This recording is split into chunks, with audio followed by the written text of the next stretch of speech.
specify the method in that graded result. Okay, so I have another question. Yep. Why is it that you have to create two child classes on the result as opposed to create the logic that has an if statement in result? So if selection is graded, then do this converter, else just display the value. Okay, that's a really good question. All right, so there are two options that we're looking at. So what we can do, either we have inheritance that specify the type of each result, or we can just have a result that has the method that checks the different types. So you might have another field here that specifies the type of the result. Is that right? So you can say the type of the result could be graded or ungraded. And then you have a method in here that checks. So if the result is graded, then you're going to do this calculation and then store the result here. Otherwise, you don't store the result. Now, what will be the difference in that case? If you have all the logic in this class, or you have subtypes in order to implement the logic. You're not storing the variables anyway. Yeah, so which variable? The score. You're not storing the score. The score, yeah. Okay, good. So in order to do the calculation, in that example, when we have a method here, we will need to pass the score, don't we? So the method will have one parameter, and that could be the score. Now, so is that always going to be the score or not? So in this case, yes, because that is the only scenario that is given to us, right? But are we going to store that somewhere, or are we going to keep it just like a method parameter? So that is one of the differences that you can tell straight away. We are not storing the score in your object at all. So if you want to be able to refer to the score later on, you can, right? So you only know what the grade is after the conversion. But then, if we never call the method to do the conversion, then you will never know what the score is. So that is again something that we have to consider. So if we want to store the score, what we will have to do? We have to define the field. But that becomes inconsistent because not every single result has a score. So you're going to end up with the value 0 or something, -1, stored inside there, right? Okay. So that's just different considerations. But it could work. Okay. We can have one class with a method that checks the type as well. Yeah? Okay. All right, so guys, it will be interesting to see how you design your application. Okay. Are we okay with this class so far? Yeah? All right, so let's have a look at the form again. So going back to my form here, or actually before we do that, back to my program CS. So are we okay with this class result? So this is the base class. And then we have the subclass that inherits from result. And then we have another subclass that inherits from result as well. And then the second subclass here is going to set the result into two different places. So we want, sorry, not the result, but I'm going to store the information into two different places. So the first one is to store the score, and the second one is to store the description. So that is again my result graded. Are we okay so far? Yeah? Does description only exist in runtime? Or does it actually get stored in a field of an object? Yeah, so good. So the field is going to be created during runtime. Alright. So if I ask you quickly, how many kind of information will be stored in the result type?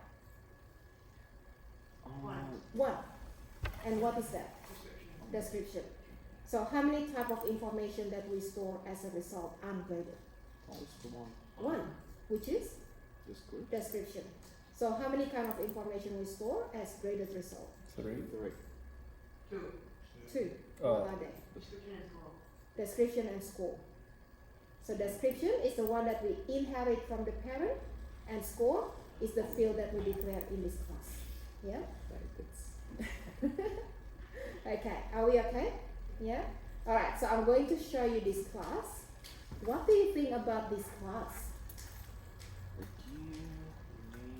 year, name, unit result.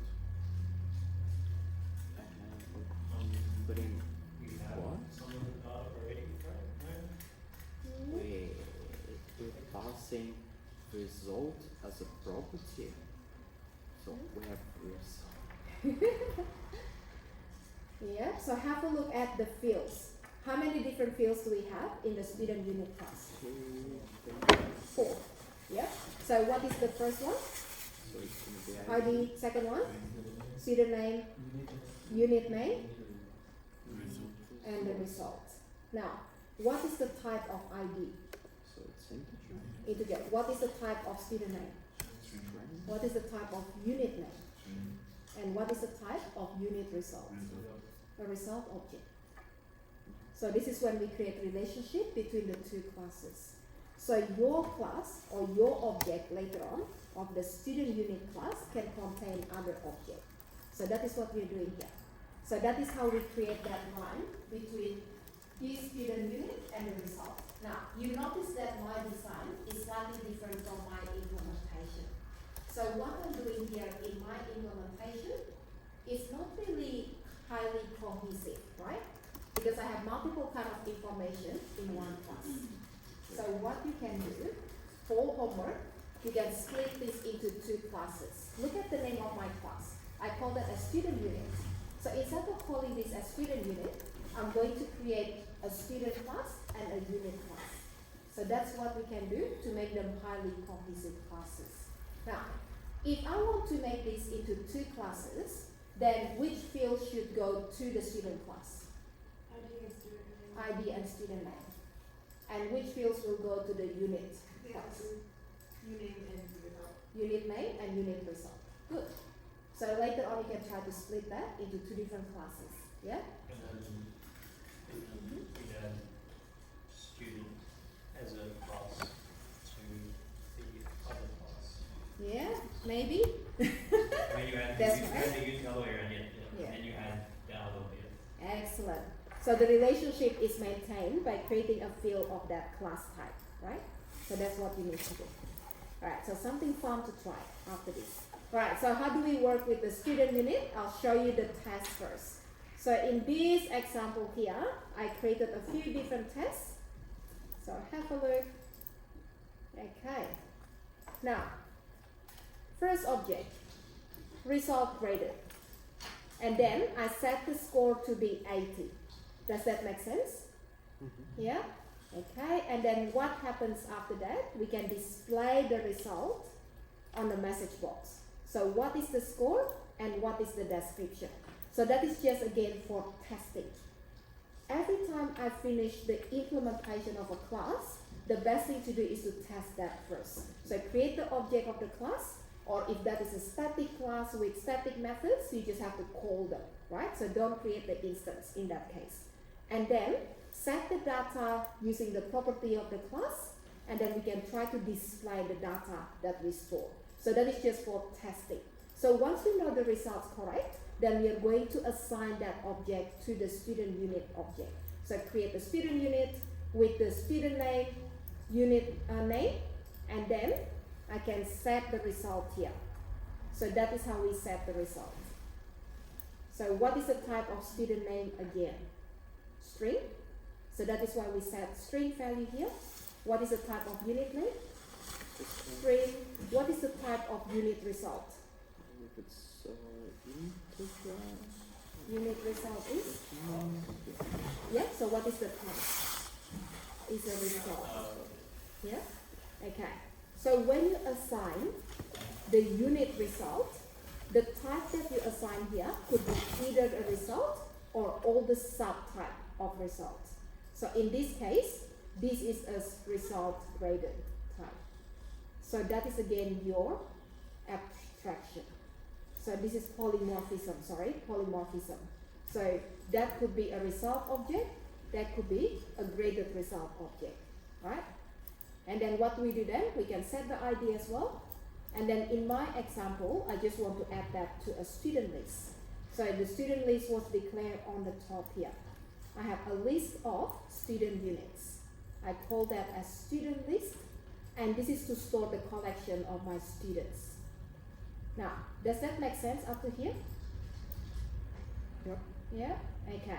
Alright, so instead of showing you the next part, I'm going to get you to tell me, what if I want to create another student and the result is ungraded? So can anyone tell me the code that I have to write here? The result is ungraded for the second student. Ungraded. Yeah, so ungraded,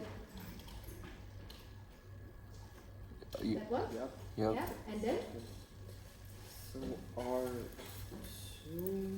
R2, dot Description. description. Yeah, so what is the description? Let's go distinction. Wait, MC? Someone is being, no, that's right. What? does everyone know what that means? Not competent? Not competent? Alright, should we be nice? Like my or not? answer? Yeah, not competent. Let's be nice, let's be nice. Oh. Okay. Or you can just say good work.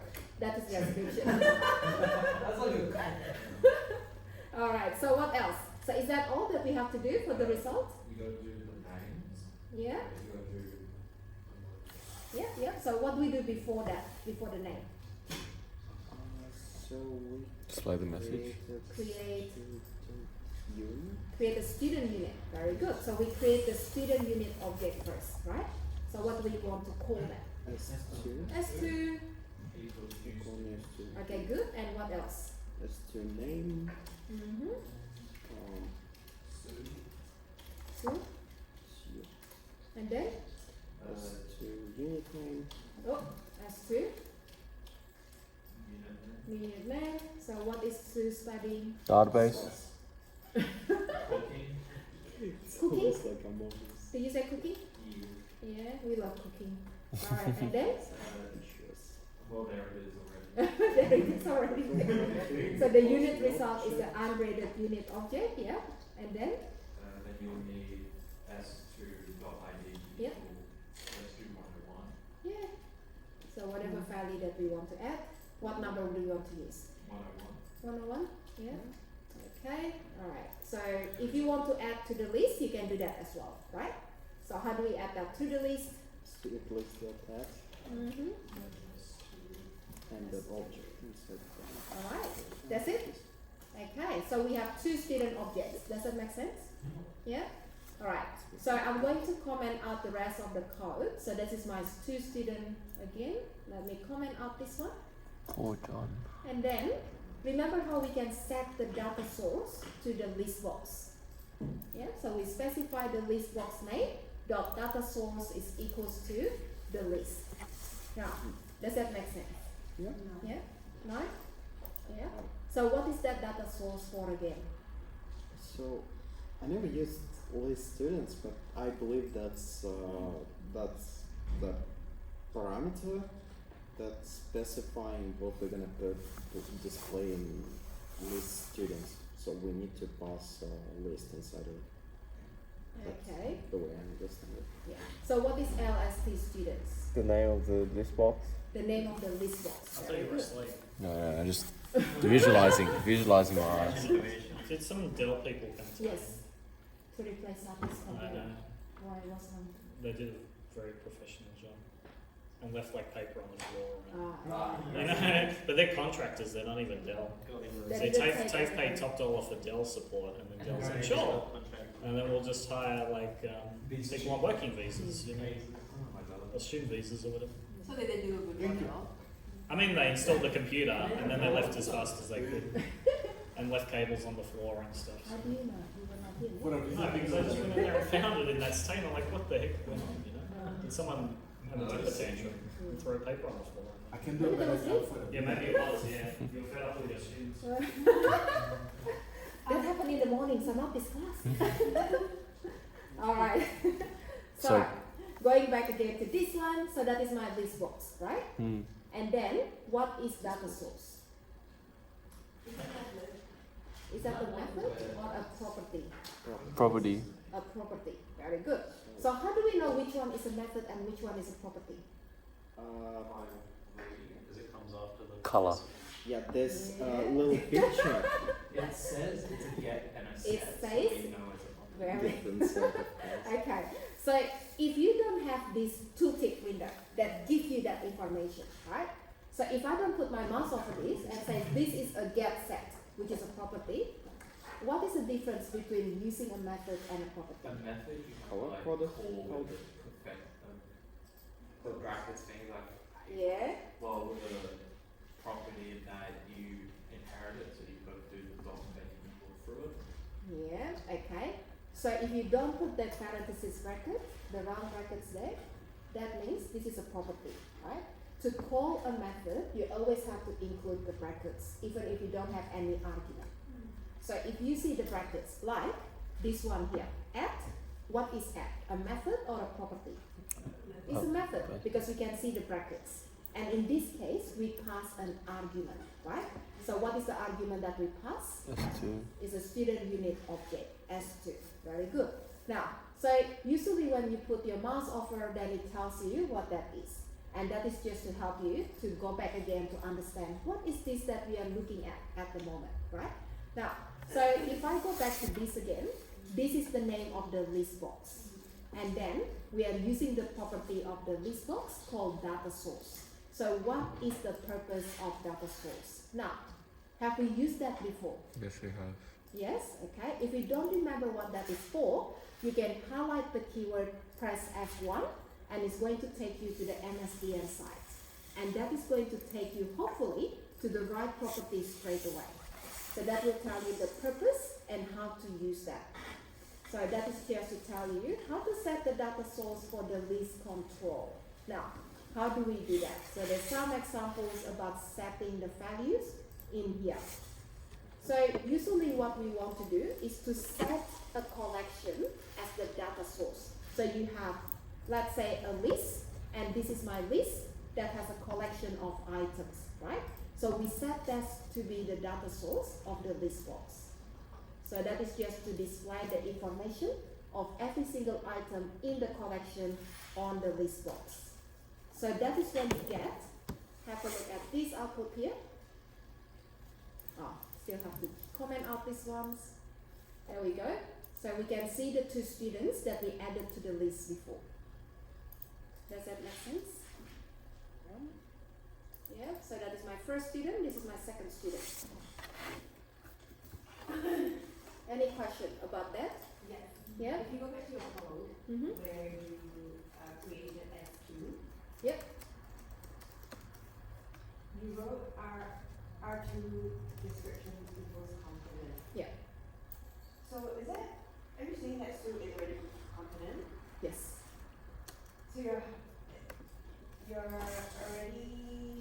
you're hard coding her description as opposed to taking an input from the with That's all. right. So this is just for testing, right? Oh. So before I create the whole solution, before I make that into a functional solution, what I need to do is actually to remove these two parts here. So we don't want to assign any result yet. Because in my application, I want to get the inputs that state what is the result type and what is the value that we want to store. So we only want to create the student unit object without any result. And then in the application, we are going to get that as an input, right? So that is something that you might want to comment out, and then you can use that next part in the code to assign the result. So I can do the same for this one as well here. So we don't want to do this yet, and comment out the result. So the first student doesn't have any result yet. And the same for this one here. Make sense? Yeah? Okay, good. So how do we add the result in that case? So give me the logic. So at the moment, yeah. Actually, let me comment out that, sorry. So comment this out and then run it. So once I have selected this object in the list box, what do I want to do? What do I have to do next? So you just select the result type. So we need to select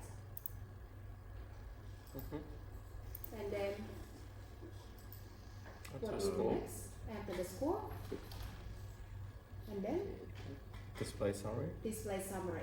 But Okay, we good. haven't linked Now, the method. I'm going to change the question now. I want you to tell me the logic of implementing the display summary button click. So if I click this button, what is the first thing that should happen in the code? Button, like the name of the button, underscore slash. So what's inside that method body? So basically we're just taking text box on the bottom and we're using its property because I'm not sure which text box to use for this one. How many inputs we need to get? 4. 3. Very good. What is the first one? The student Student object. Yeah. So the student unit object that is selected, right? So we need to get which unit which student unit that is selected here. First one or the second one?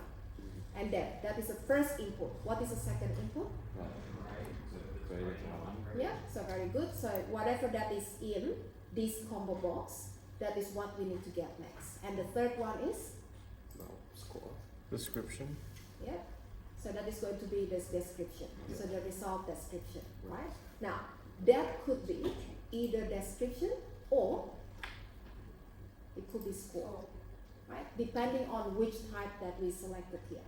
So if I selected graded, then this is supposed to be the score.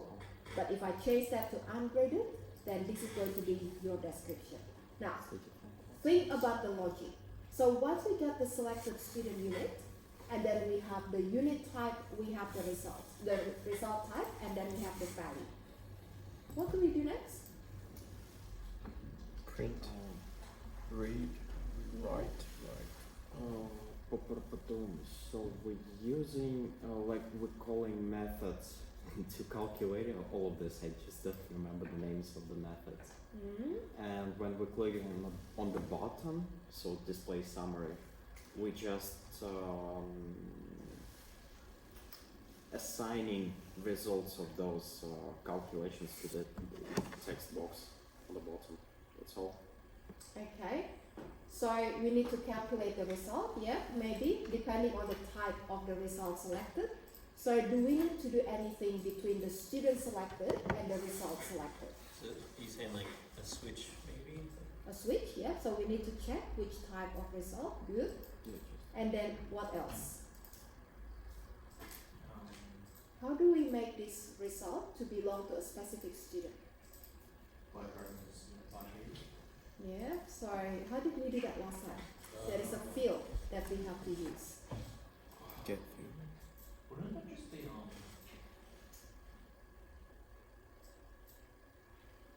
I don't know. student, like the student class ID? Okay, alright, so I'll tell you what, let's try to implement that. I'm just going to get rid of the code first and then you tell me how to do that. Alright, is that a good solution? Yes. Yes. Alright, so remember what we talked about earlier, so what we need to get first, right? Okay, I'll give you an empty canvas here. There's nothing in there, is that right? Okay, so 3 steps. What do we have to do first? Get the inputs. So what is the first input? Get? Yeah, so selected student in the list box. Yeah? Alright, so that is the first one. How do we do that again?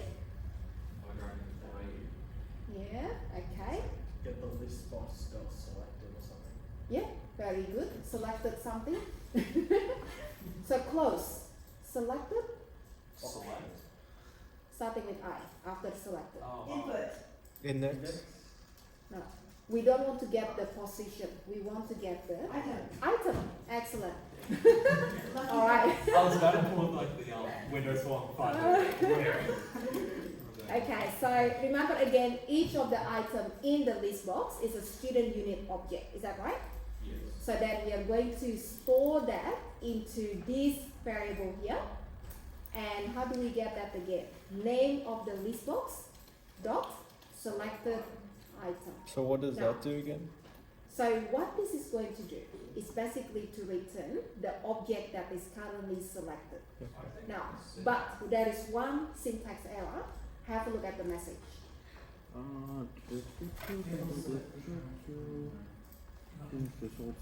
Tell me the problem. Selected item is not null here. Selected item is not null. It can't I don't know what. This one. Implicitly convert an object to anyone like the student unit. Very good. So what is missing? Oh, it's a string. Yeah, cast. So we need to convert the object type to A string. what type is expected here? Class. Yeah, what type of class? Student unit. Student unit, that's right. Yeah. So if you look at the variable that we declare, what is the type of the variable? No, student A unit. student unit, right? So you need to make sure the value that you assign here is a student unit object. But if you look at the return value of selected item property, what is the type that it returns? An object. So you need to cast that into student unit. Now, there are two different ways to convert from object to student unit. So one of them, you can do casting, right? So that is one way of doing that, and that's what I showed you last time. Another way, you can use the S operator, and this is going to convert into the right type as well. So S student unit. So you have two different options. Now, if you have a look at our reference today, you can see how to do the type casting, how to change the type in our reference. Okay, so have a look at that one. Alright, so I'm going to leave this here. So the type is a student unit, and what is the second input again? Get? Ungraded or graded. Very good, so result type. Results. Okay. Yep. Now I'll show you something interesting with the result type. So in order to add the result type, this is what I did before. So that is a combo box property. So combo box is a drop down, right? So if I go to the toolbox, and then I can see a combo box here. So combo box is a drop down items, right? Now, how do we add two items into the combo box? You go to the items property, and then go to the collection, click on the buttons there, and you type in one item per line. So that is how we add the values manually. So that is hard coded, right? Now, so we need to know which value that is selected. So how do we get that selected value? Is it like this button value, like 0 or something? Okay, good, yeah. So we can get one of the properties of combo box in order to know which value is selected, right? Now, so first of all, guys, look at the name of my combo box. What is the name of my combo box?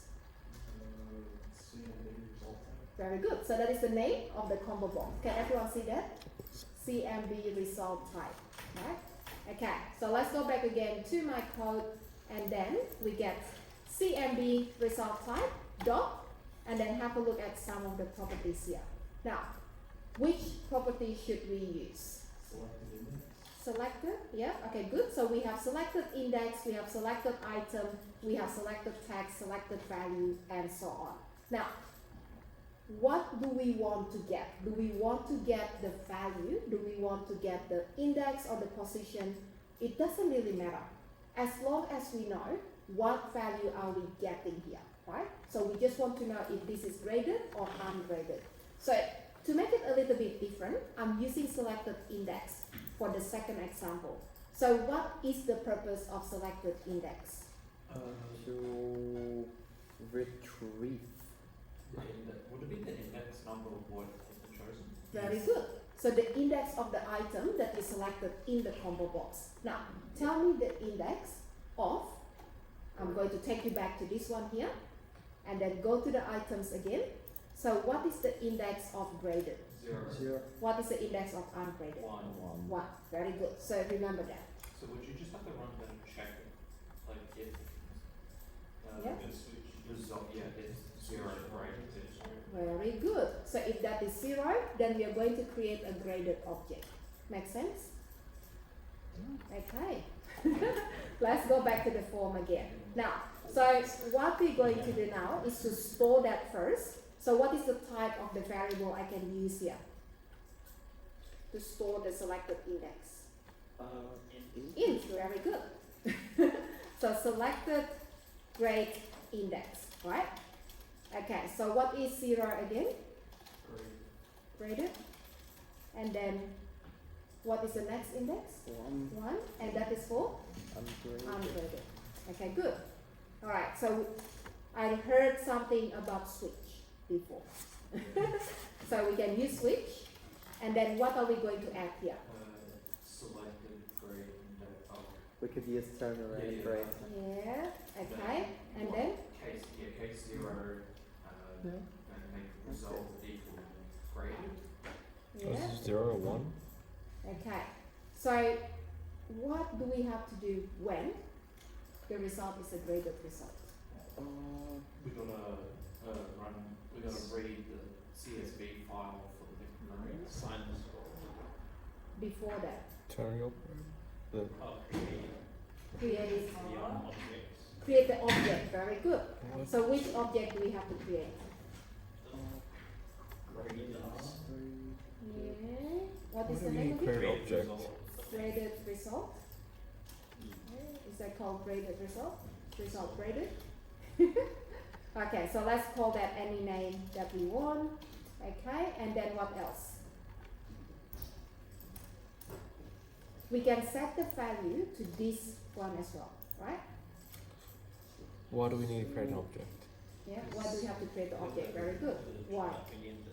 We've gone down to, we've now graded this thing. Okay, So so now we need to assign.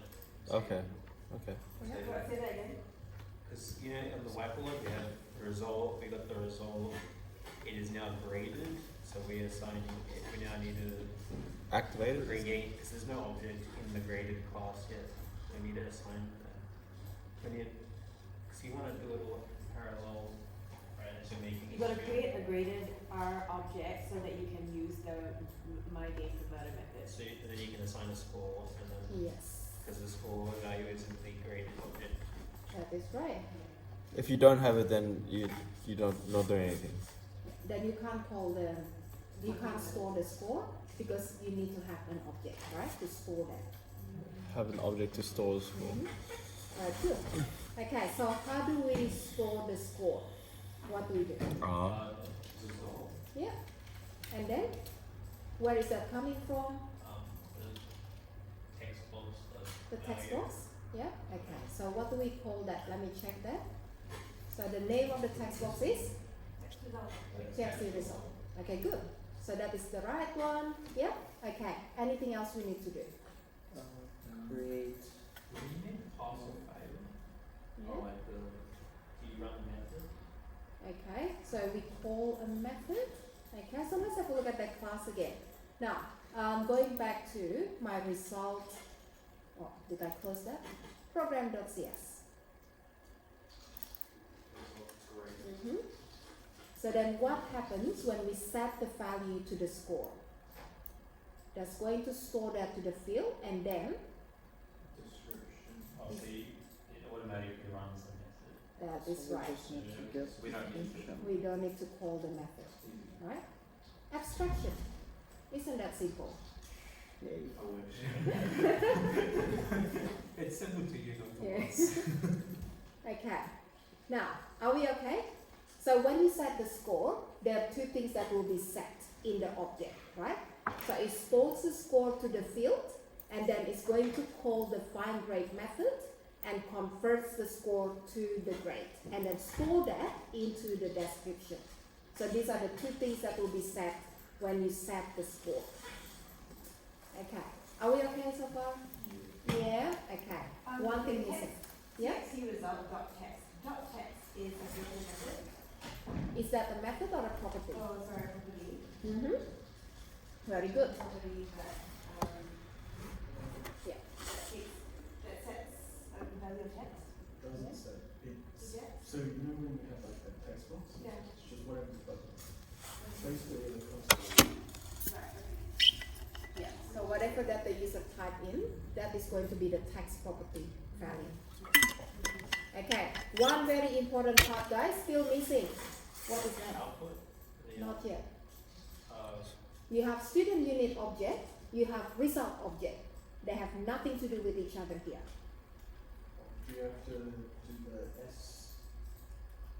selected student dot? Selected student, good, yeah. Dot, Yeah, end result equals very good. Why? Explain. So you attach the result to the student unit class. And because you've already created selected student that has the property new result, but new result has nothing in it. Very good. Is polymorphism? Yeah. It's not polymorphism. Yeah. So that is the association between two classes. Now, I'll tell you what. If you think about these options at the moment, right? So what do we do in the beginning? Have a look at the highlighted line on my screen. So the highlighted line is basically to create the instance of the student object. So mine is actually a combination of the two classes here. So we have student object and with the unit information as well, right? So that is the highlighted line. Create the instance of the class. Then, the second part in my code is to create this result graded object. So I created an object, result graded. So what is the type of result graded? So result graded is basically result. Now, what is missing after that? So the result object does not belong to any student yet until you set that using the property. So the result object that you created here, the graded result, that doesn't belong to any student. It's just an object that doesn't have any relation to any other object. So that's up to this statement here. It doesn't have any relation to any other object, right? So if I want to create the relationship between the two, what I need to do is to use the property of the first object in order to assign the value of the second object. So this is what we call as association, relationship between the two objects. Have you done this before? Yeah. Now, very good question. Association actually have many different types, and one of them is called aggregation. What is aggregation? Through the life cycle. What is composition?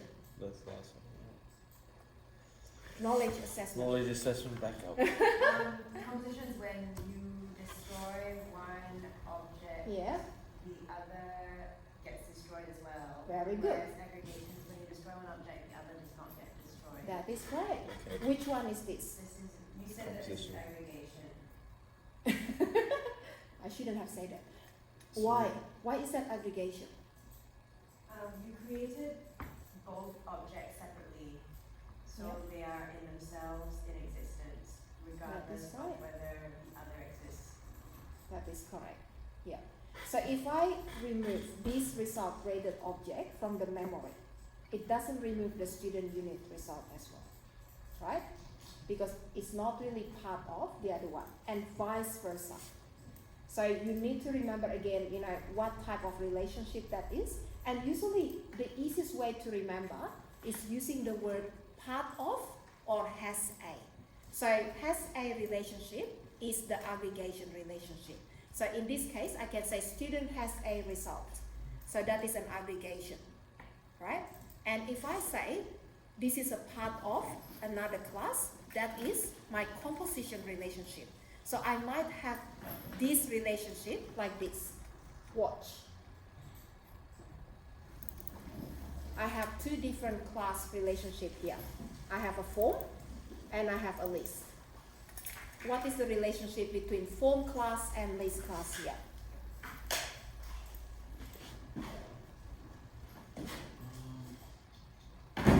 Part of or has a? What was the question? Yeah. So we have relationship between form and list. So form 1 and the list of student units. Composition. Composition. When you do that 4 times, this also disappears. Very good. This is an example of composition. So composition is when you destroy the object that contains another object that you created within that, right? So if you remove form 1, your list of student units will be removed as well. So there's no reference to that object anywhere else. So that is just to show you the different ways of the relationship, right? Now, I wouldn't worry too much about these are the type of relationships yet, because we are going to keep creating them in the code, and then we'll go back again, and then we try to identify, is this part of another class or is not part of another class? So if you destroy the class that and close that, is that going to remove that from the memory as well, right? So we can start looking at that again in every single example. So just to remind you again, this is composition, because if you destroy the form object, this is going to destroy your list as well, yeah? But not for the student unit and not for the result. So that has a relationship, we call that aggregation, yeah? What is, have we defined what new result is up top? Yeah, okay. So where do we define view result? Anyone? Where did we declare that? In another class? Yeah, so which one? Which- Student unit. Student unit class. Okay, good. So student unit. Okay. So that is what we call as aggregation. Alright, so almost there guys. Alright, so what is happening after that? What's, Yeah? sorry, so that line on 70, selected student, Mhm. your result, is that saying object, property, student, selected student is the object, the result of the property is equal to the object, result Yeah. created, and what does that, like, what does that mean, like, if they're equal to, does that just like, okay, they're linked, or does that give the property, like, the result to the other object? Okay. So what we do here is actually setting the reference of this object to that property. So the value of that property is a reference to the other object. So it's, oh, okay, so the property itself is a reference. Okay, that's. Because it's a class type, Yeah, right? that's. Okay. The property field of the object is a reference pointer to another object. Maybe the easiest way to think of that is that this is an object within an object. And that all it does, is that all that's doing is just saying they're connected? Is that all it's saying? Okay, that's it, okay. That's the output. Okay, that's all it is. Yeah. So that is how we create the relationship between the two classes, right? So the result belongs to this object here. Okay. Is that okay? Yeah? All right. Ask me again tomorrow and I'll say I don't know what you're talking about. All right. So next one. Tell me the next one. What do we do next? Result variable. Ungraded. Yeah. Can I use R again? Yes. Also do you are. You are? Okay. I'll tell you what. Let's try to put R and see what it says. No, it wouldn't. Why? Because if you try to add another property, it doesn't know. If you try to add R dot, doesn't know which R to refer to. Yeah. Is it? That Okay. reason? So what is the scope of the R object that we declared before? It's in the same Which scope. means Within? Case 0. So you Is can't that only within K0 or that is within switch. it's within the Switch. whole switch. Yeah. So why? If I do this, watch this. Is that different? Yes, within its own scope. Yeah? Put it into its own block. It's local. Yes. So we are talking about the scope of the variable is always within the block where we declare that, right? Right. So in this case, there is no block. So the block is a switch block. So that is why you can't declare R again in the same block. Make sense? Mm-hmm. Yeah? You have Okay. two different switch statements. You don't need that. Yeah. Okay, so let's make that into a different name. You are, Andrew? Yeah. Yeah? Okay, so what do we do next? You are dots. Oh. No, you don't have a score. Description. Description? Yeah. And what is the value? Just, it's always the same, isn't it? Yeah? So from the same text box. Yeah. Isn't it like, yeah, but Yeah, isn't it, it's just setting. isn't it a way, if it's ungraded, then it's always gonna be the same string value, so you can just hard code it, right? Yeah? Mm-hmm. Okay, what else? Harry, are you okay? Selected student. Selected student Dot. dot Result your result. equals you are. Okay, equals you are. Okay. Do you have semicolon on 174? 174? Yeah, there is a semicolon. Is it? My eyes. There's a semicolon. Yeah. Yeah. It's funny it doesn't change the color. Anyway. So what's next? Break. Great. Okay. Is that all? Well, It's like a syntax error. Line 69 as well is like great. Yeah, that's true. Yeah. Throw me off. It's probably Friday afternoon. No, they are different Yeah. colours. They are. Then you have to call another That's someone. actually a good point. Why do they change the color? Hang on. Wait, you know, Yeah. is it? Exactly. Because it's I'm thinking it's just like the AI. My break.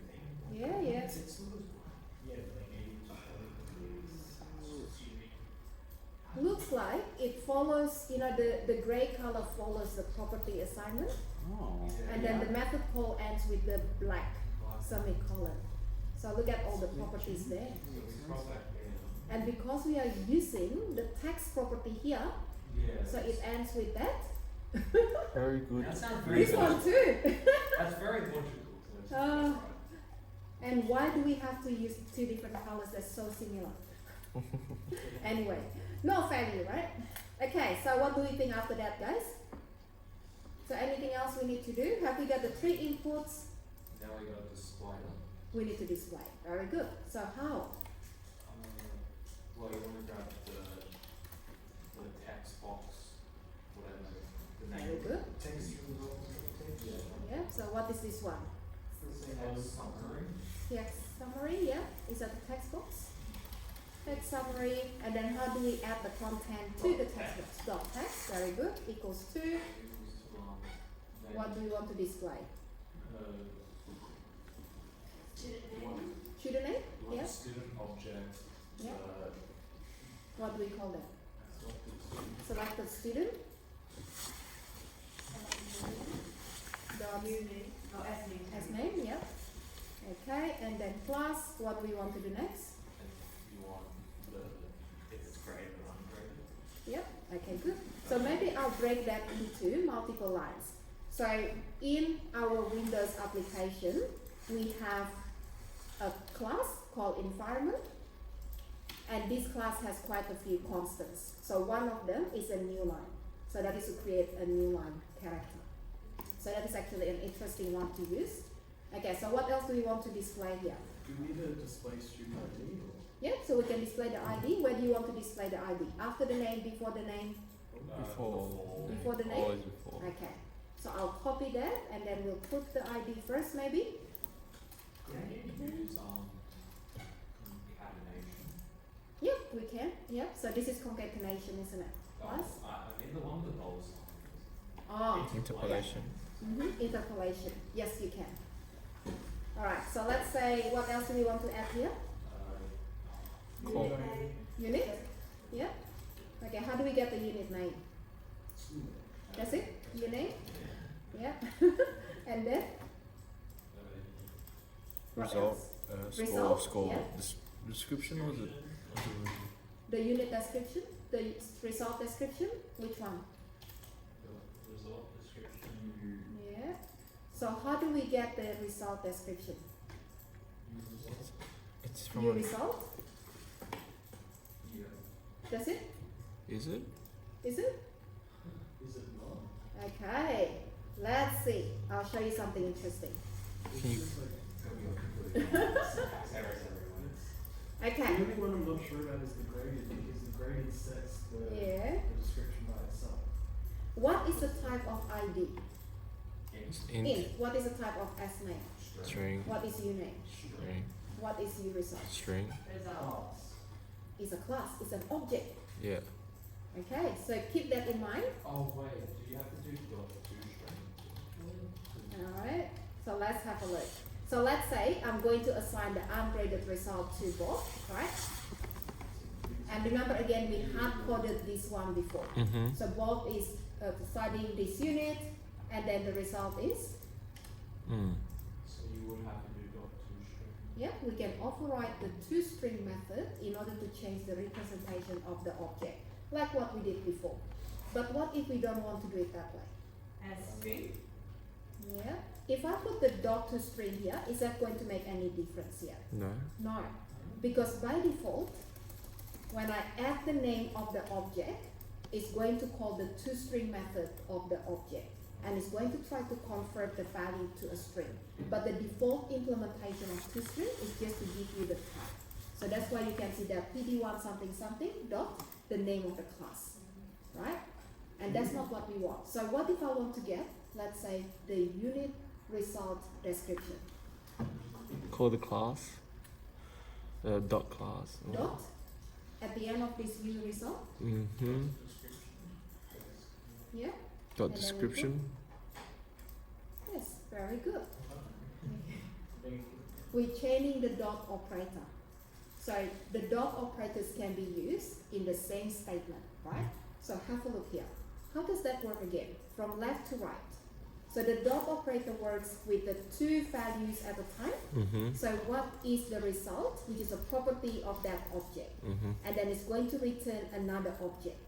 So that object reference dot the property of the object, and that is going to give you the description. Mm-hmm. Yeah. So think about object as multiple items with the same name.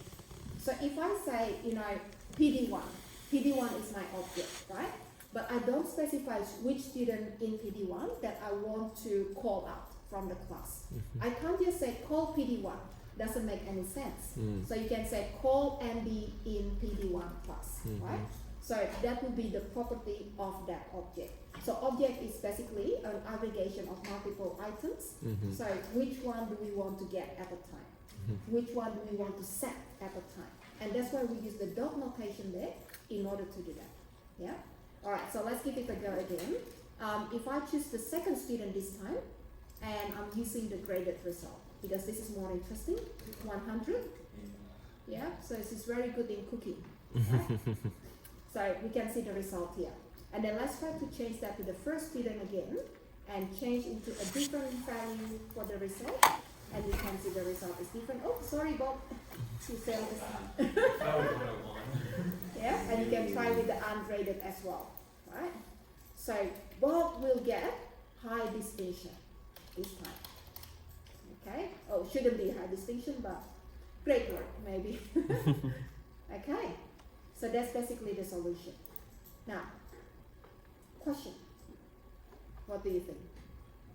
It makes sense. Yeah? Mm-hmm. So the only things that we haven't really added is actually the validation. If I haven't selected any of this, what will happen? Crash. Yeah, probably. You get an error saying like could not find value. Very good. If I click the button now, it says null reference. Yeah. Why is that? So that is the part that you can investigate yourself. Yeah? Well, you can try catch it as error. Okay, good. Alright, so let me share this with you guys. Alright, so that actually, the structure of that solution is quite similar to your project assessment. Mm-hmm. Yeah? So if you think about your project assessment, how many classes you need to have inheritance, there are two different types of something, Mm-hmm. have a look at that. Alright, so I'll We put that have to in. do our project Yeah? based on this template, or like, No. okay, Also, because no, that's are you going to set part of the project as how much it Yes. Alright, so what you need to work on this time is actually, oh, I didn't put that one yet. Let me just put that there. So you're going to work on the UML. Create the class diagram, guys. The fun part. Now, I'm not going to stop you from moving to the coding part at all, because we learn how to start working on the coding part, and you can see how we add the code in the program CS file. Mm-hmm. So that is what we can see in the project assessment, right? So this is just the extra reference that I want you to try to read. So how do we do the typecasting and the different operators that we can use? And then something extra if you have the time. Learn about XML documentation. So the syntax that you're going to see here is actually very similar to C# comments. Easy, not difficult at all. So if you haven't got time to look at this, don't worry too much, because we are going to do this in the coming classes, right? So that is one of the last things that we are going to add to the project. But if you can, just try to read that first, And let me just copy that homework as well. So just very quickly, what's that? Okay, so let me put this homework. So this homework is actually about the project. Sorry, not the project, but this task that I'm showing you today. Can you try to split the definition of the student unit class to two different classes? So student and unit. And then, this is for practice. Create a CSV file that contains student ID, student name, and unit name. In the forms constructor, you need to read the data from the CSV file and then you add that to the student list. Now, the reason why I added this requirement because it's quite similar to your project. Your project has all the employee details in the CSV file. So what you need to do in the project is to read the data so you can put that into a list and you can use the list in order to work with the employees data. So you can do the same with this one as well. So imagine that we don't have the students hard-coded like this one here, right? So the information of the student will be coming from a CSV file. So how do we do that, right? So that will be the two extra tasks, and I think these are the two homework tasks that everyone enjoy because it's practical. Then I'll give you the homework task about the assessment. Doesn't mean that you don't do the homework for the assessment task, yeah? Let me just put that. Thank you, Sean. Yeah? Okay, that's all. See you. Okay, let me just quickly grab that.